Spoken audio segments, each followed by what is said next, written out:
Hi friends, welcome to Raju volunteer info channel.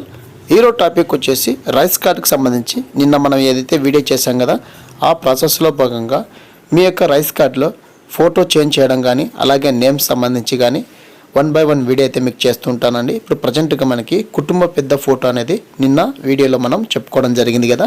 So ఎలా change చేయాలి, ఏ విధంగా change చేయాలని చెప్పేసి నిన్న మీకు ఒక వీడియో అయితే చేయడం జరిగింది. సో ఆ వీడియో చూస్తేనే మీకు ఈ వీడియో అనేది అర్థమవుతుంది. సో ఏ విధంగా చేంజ్ చేయాలని చెప్పేసి నిన్న ఒక వీడియోలో పూర్తి డీటెయిల్స్ అయితే ఇవ్వడం జరిగింది. సో ఇప్పుడు ప్రజెంట్గా మనకి ఈ ఫోటో అనేది, సో ఇక్కడ ఉన్న పర్సన్ యొక్క ఫోటో అనేది మనకు చేంజ్ అయిందా లేదా చెప్పేసి ఈ వీడియోలో మీకు క్లియర్గా అయితే ఇన్ఫర్మేషన్ ఇవ్వడం జరుగుతుంది. అలాగే మీకు ఏమైనా డౌట్స్ ఉంటే కనుక కామెంట్ సెక్షన్లో అయితే కామెంట్ చేయండి. అలాగే మీకు 1 by 1 రైస్ కార్డ్కి సంబంధించి ఎటువంటి ప్రాబ్లం ఉన్నా, అలాగే ఈకేవైసీ చేసే ప్రాసెస్లో భాగంగా ఏ విధంగా ఈకేవైసీ చేయాలి అని చెప్పేసి నెక్స్ట్ 1 by 1 వీడియో అయితే చేస్తానండి. ఇప్పుడు ప్రజెంట్గా మనకి కుటుంబ పెద్ద ఫోటో మారిందా లేదని చెప్పేసి మరొకసారి అయితే మీకు ఈ వీడియోలో ఎక్స్ప్లెయిన్ జరుగుతుంది. సో మీరు ఏదైతే ఫోటో చేంజ్ చేయాలని చెప్పేసి కుటుంబ పెద్ద ఫోటో తప్పుగా పడినప్పుడు మనం ఈకేవై చేసిన తర్వాత మరలా మీ యొక్క గ్రామ వార్డు సచివాలయంలో ఉన్నటువంటి విఆర్ఓ సార్ యొక్క లాగిన్ ద్వారా మరొకసారి మీరు రైస్ కార్డు ప్రింట్ అనేది తీసుకోవాలండి.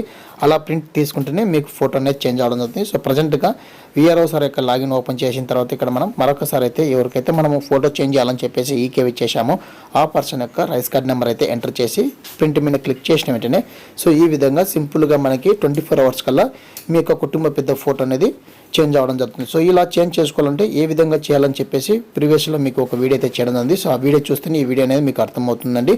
సో ఈ విధంగా మీరు ఫోటో అనేది చేంజ్ చేసుకోవచ్చు. అలాగే నెక్స్ట్ వీడియోలో మీకు జెండర్ తప్పుగా అలాగే నేమ్ ఒకరిది ఉంటుంది, ఆధార్ నెంబర్ మరొకరిది ఉంటుంది. సో అది ఏ విధంగా చేంజ్ చేసుకోవాలి, ఎలా చేంజ్ చేసుకోవాలనేది 1 by 1 అయితే నెక్స్ట్ మీకు వీడియోలో అయితే పోస్ట్ చేయడం జరుగుతుంది. అలాగే చాలామంది పేర్లు తప్పు పడినాయని అంటున్నారు. సో అది కూడా ఎలా కరెక్షన్ చేయాలని కూడా నెక్స్ట్ వీడియోలో పోస్ట్ చేయడం జరుగుతుంది. సో ఇది ఫ్రెండ్స్ వీడియోని అప్డేట్. వీడియో నచ్చితే లైక్ చేయండి, షేర్ చేయండి, సబ్స్క్రైబ్ చేసుకోవడం మర్చిపోకండి. Thank you for watching. Thank you so much. I hope video నచ్చితే మీతోటి మిత్రులకు, వాలంటీర్ స్నేహితులకు, ఫ్రెండ్స్ అండ్ ఫ్యామిలీకి షేర్ చేయండి. Thank you so much.